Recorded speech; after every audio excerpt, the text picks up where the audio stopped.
Compendio del Catecismo de la Iglesia Católica.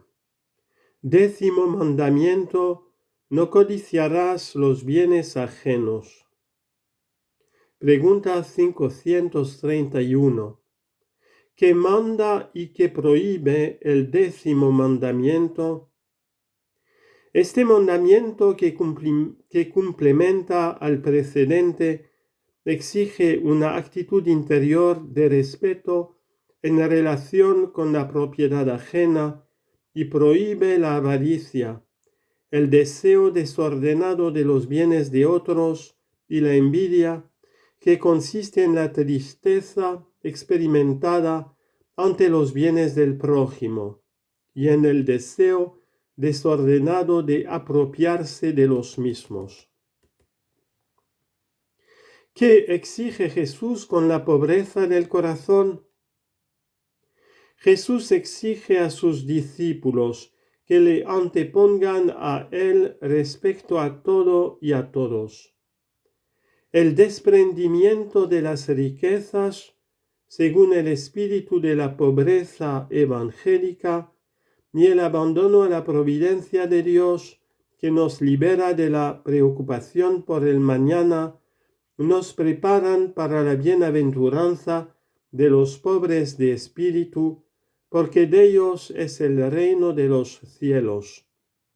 Mateo 5:3. ¿Cuál es el mayor deseo del hombre? El mayor deseo del hombre es ver a Dios. Este es el grito de todo su ser: quiero ver a Dios.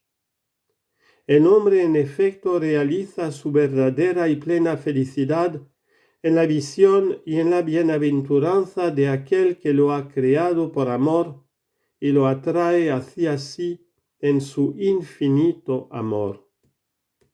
Cita de San Gregorio de Nisa: el que ve a Dios obtiene todos los bienes que se pueden concebir.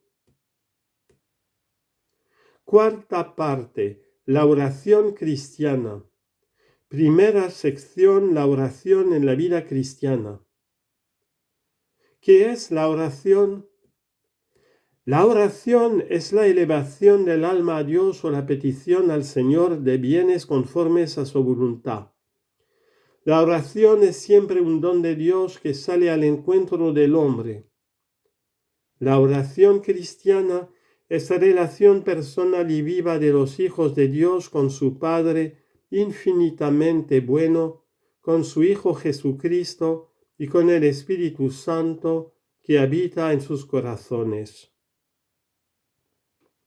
Capítulo primero: la revelación de la oración. ¿Por qué existe una vocación universal a la oración? Existe una vocación universal a la oración porque Dios, por medio de la creación, llama a todo ser desde la nada. E incluso después de la caída, el hombre sigue siendo capaz de reconocer a su Creador, conservando el deseo de aquel que le ha llamado a la existencia. Todas las religiones y, de modo particular, toda la historia de la salvación dan testimonio de este deseo de Dios por parte del hombre. Pero es Dios quien primero e incesantemente atrae a todos al encuentro misterioso de la oración. La revelación de la oración en el Antiguo Testamento. ¿En qué sentido Abraham es un modelo de oración? Abraham es un modelo de oración porque camina a la presencia de Dios, le escucha y obedece. Su oración es un combate de la fe porque, aun en los momentos de prueba, él continúa creyendo que Dios es fiel. Aún más, después de recibir en su propia tienda la visita del Señor que le confía sus designios, Abraham se atreve a interceder con audaz confianza por los pecadores. ¿Cómo oraba Moisés? La oración de Moisés es modelo de la oración contemplativa. Dios, que llama a Moisés desde la zarza ardiente, conversa frecuente y largamente con él cara a cara, como habla un hombre con su amigo. Éxodo 33:11. De esta intimidad con Dios, Moisés saca la fuerza para interceder con tenacidad a favor del pueblo. Su oración prefigura así la intercesión del único mediador, Cristo Jesús. ¿Qué relaciones tienen en el Antiguo Testamento el templo y el rey con la oración? A la sombra de la morada de Dios, el arca de la alianza y más tarde el templo, se desarrolla la oración del pueblo de Dios bajo la guía de sus pastores. Entre ellos, David es el rey según el corazón de Dios. Hechos 13:22. El pastor que ora por su pueblo. Su oración es un modelo para la oración del pueblo, puesto que es adhesión a la promesa divina y confianza plena de amor en aquel que es el solo Rey y Señor. ¿Qué papel desempeña la oración en la misión de los profetas? Los profetas sacan de la oración luz y fuerza para exhortar al pueblo a la fe y a la conversión del corazón. Entran en una gran intimidad con Dios e interceden por los hermanos a quienes anuncian cuanto han visto y oído del Señor. Elías es el padre de los profetas, de aquellos que buscan el rostro de Dios.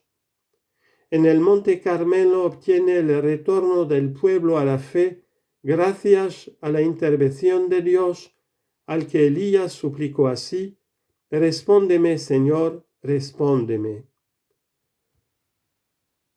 Primer libro de los Reyes 18:37. ¿Cuál es la importancia de los salmos en la oración? Los salmos son el vértice de la oración en el Antiguo Testamento. La palabra de Dios se convierte en oración del hombre. Indisociablemente individual y comunitaria, esta oración inspirada por el Espíritu Santo canta las maravillas de Dios en la creación y en la historia de la salvación. Cristo ha orado con los salmos y los ha llevado a su cumplimiento. Por esto siguen siendo un elemento esencial y permanente de la oración de la Iglesia, que se adaptan a los hombres de cada condición y tiempo. La oración es plenamente revelada y realizada en Jesús. ¿De quién aprendió Jesús a orar? Conforme a su corazón de hombre, Jesús aprendió a orar de su madre y de la tradición judía. Pero su oración brota de una fuente más secreta, puesto que es el Hijo de Dios que en su humanidad santa dirige a su Padre la oración filial perfecta.